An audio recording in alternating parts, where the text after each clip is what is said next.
She reached over and took my hand, squeezed it. Then I heard her getting up. The chair squeaked on the linoleum floor. The nurse will give you a sleeping pill at 9 o'clock, so you'll get a good night's rest, and I'll see you at 6 a.m. She said, "Sleep well," and then her heels squeaked as she went away. I could always tell when someone was coming in or out by their heel squeaks. Her perfume lingered. "Well, look at you," said the nurse when she came in at 9 o'clock with the sleeping pill. "I like the shape of your head. No bumps." "Do I look funny?" I asked, rubbing my palm back over my totally bald head. "You look different. I tell any patient who has to be shaved that their hair starts growing back within 2 hours. It does. By the end of the week, you'll feel stubble." "Is that true?"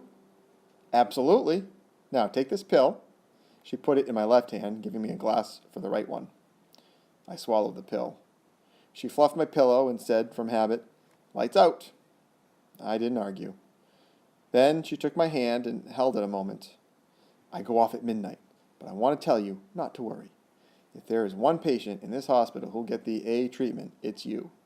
I'll be back on duty at 4 tomorrow afternoon." She leaned over and kissed my forehead. "Good night," she said, and squeaked away. The hospital noises, softer now, floated in again. I remember thinking about the first night of being blind. I was on the raft, of course, so frightened that I could hardly breathe. If your sight fades slowly, then I think you're finally prepared when all light is lost. When it is sudden, you panic. Timothy held me tight during that first hour, I remembered. Real tight. Chapter 18. Home. April 1890. Trace of a smile around his lips, eyes warm with memory, Timothy stood on the dew-wet deck of the SS Bartolina in the early morning coolness as St. Thomas arose in the distance. The faint green dome of Crown Mountain welcomed him home. He'd been looking forward to this moment for 4 years.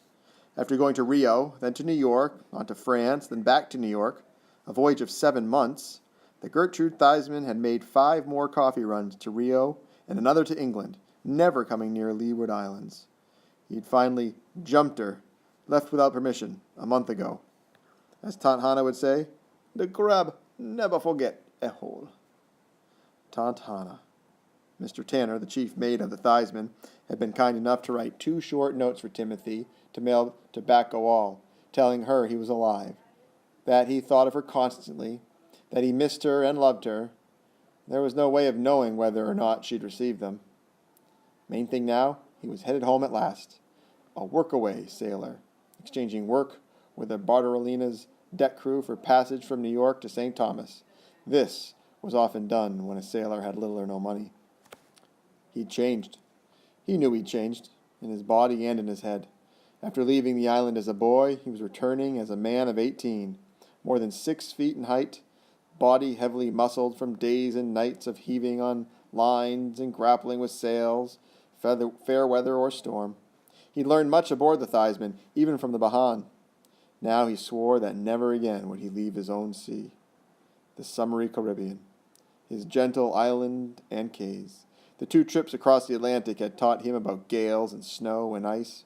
From now on, he'd sail where palm trees grew and trade winds caressed, where the sky and the ocean stayed blue most of the time. He still didn't like shoes. "There 'tis my island," he said to a Bucra sailor standing nearby him. The early sun was lighting up Crown Mountain. "I've been homesick for 4 years. Feel the warm wind." He tilted his head toward Crown Mountain, his smile increasing until it was as brilliant as the sun. "Where are you going home to?" the sailor asked. "My Tante Hannah, the old woman who raised me."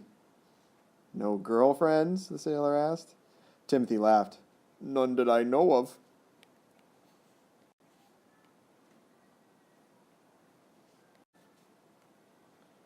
Girls hadn't been on his mind 4 years back. Going to sea had been only about one thing in his head. Maybe girls would enter his life now. "You plan to stay ashore?" He thought about that a lot. He thought he'd stay with Tante Hannah for a while, take up where he'd left off, go fishing with Wilbert Averill. Spend some time with Charlie Bottle, then find a job on an inter-island schooner. Go down the leewards and the windwards. First, though, was Tantana. I think I'll be sitting ashore for a while.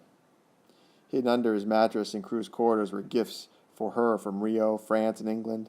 In a leather sack tied to his waist were 26 gold dollars. 6 would go to her, 20 would go to the Bank of Denmark, toward his own schooner. That dream was as much alive as it had been when he was 12. Have you been down here? Timothy asked, shifting his look to the sailor. No.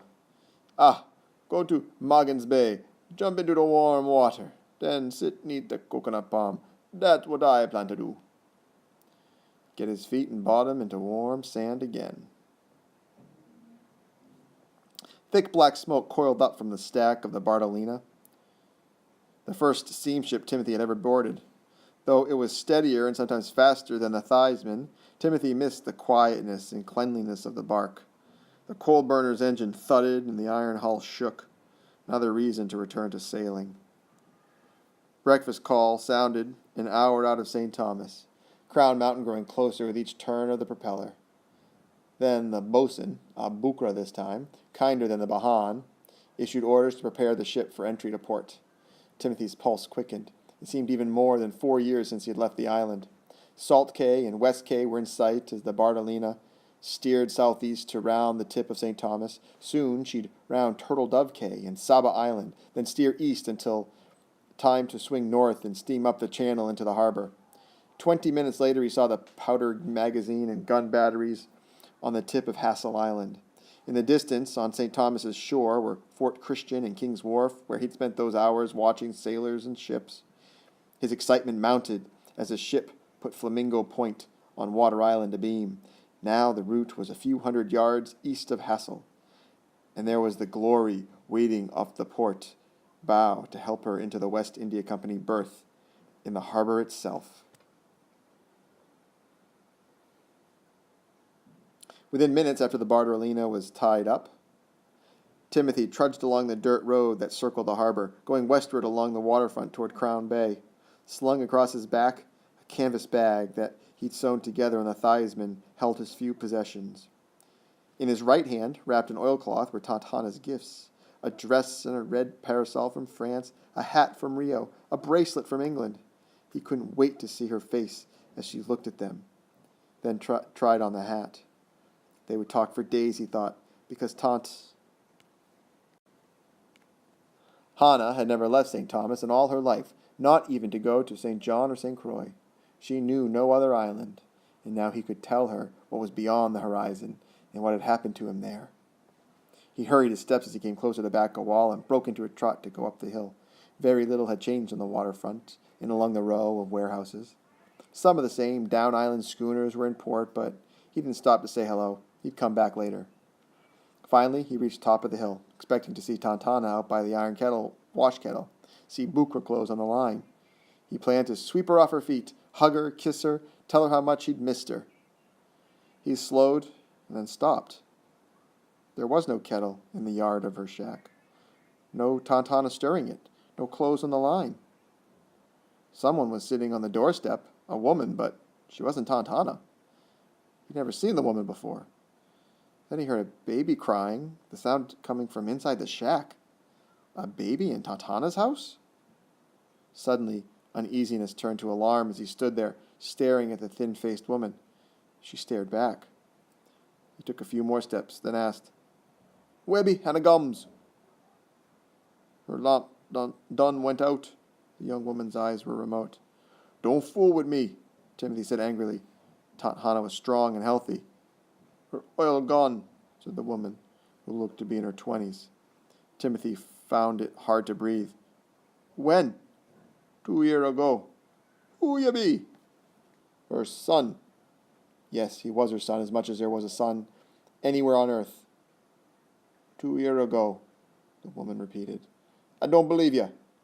The woman shrugged. "She gone. We live here." No one owned property in Bacawal. When someone died, it was fair game unless a relative moved in quickly. Quickly meant within hours. Timothy turned his back and walked slowly toward Mama Geech's, his feet laden, pain crushing him from inside. Tears rolled down his cheeks. It wasn't possible. Aunt Hannah had never been sick. The smell of incense drifted out of Mama Geech's shack.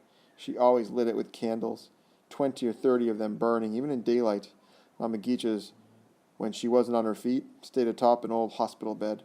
Her customer sat beside her on a stool. Dropping a sea bag, Timothy looked in. She was fully dressed but dozing. No matter that, it was 10 o'clock in the morning. Steeling himself in the doorway against the truth, he said sharply, "Mama Geech's, wake up!" Her eyes fluttered open and she squinted. "Ubia! Timothy, Tatana's son, where she be?"